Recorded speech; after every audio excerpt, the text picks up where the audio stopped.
হুব্বে জাহ, এটা আত্মার বেদি, এটা আত্মার বেদি। সাহাবায়ে কেরামের হালত কি ছিল? সাহাবায়ে কেরামের হালত ছিল, ওনাদেরকে পদ দিতে চাইলে পদ নিত না, ওনাদেরকে পদ দিতে চাইলে পদ নিত না। আর এখন পদের জন্য ঘুরে, নিজের এক পদের খেয়ানত করে আরেক পদে যায়। আরে আলেম উলামা, আলেম উলামা মসজিদের হক আদায় করে না। মসজিদের ইমাম, মসজিদের হক নাই।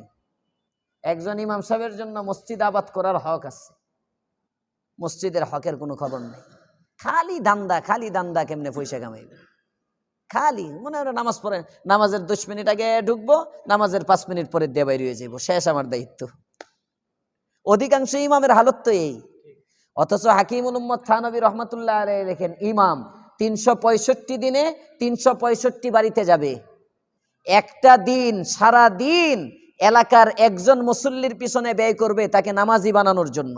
একজন ইমাম সাহেব 10 বছর ইমামতি করে, এক যুগ ইমামতি করে, 5 ওয়াক্ত নামাজ পড়ে, তারপরেও মসজিদের মধ্যে মুসল্লি বাড়ে না। এটা ইমামের গাফলত, এটা ইমামের গাফলত। কেন? একজন ইমাম সাহেব এক সপ্তাহে যদি একজনের পিছনে মেহনত করে, তাও তো মাসে 4 জন মুসল্লি বাড়ে।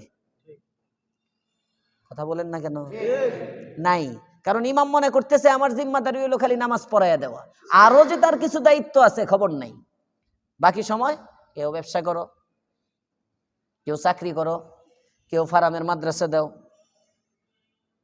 বুঝো নাই, ইত্যাদি ইত্যাদি, দান্দাবাজি, কেউ টিউশনি।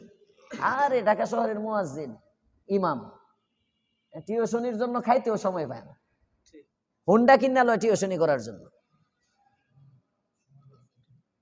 হুন্ডা কিনে নেয়, এক টিউশনির থেকে আরেক টিউশনিতে যান।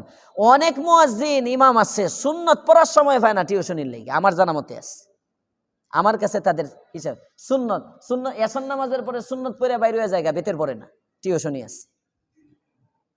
পয়সা পয়সা পয়সা, হুব্বে জাহ, পয়সা, হুব্বে মাল, এগুলো আত্মার বিধি। একজন মানুষের চলার জন্য কয় টাকা লাগে ভাই? কত টাকা লাগে? আপনার এত হাইকাই কেন? এত হাইকাই কেন আপনার? এত টাকা দিয়ে করবেন কি? গত শুক্রবারে যে বাড়িটা দিছিল, 5 মিনিট থাকলে পরে কি হইতো? চিন্তা করেন। আপনি আমার জিন্দেগির দাম কি? আপনি চিন্তা করতেছেন আমি মরলে আপনার সন্তান খাইতো, 5 মিনিট থাকলে তো সন্তানও যাইতো, আপনার 14 পুরুষ, পুরো বংশই শেষ। কে খাইতো?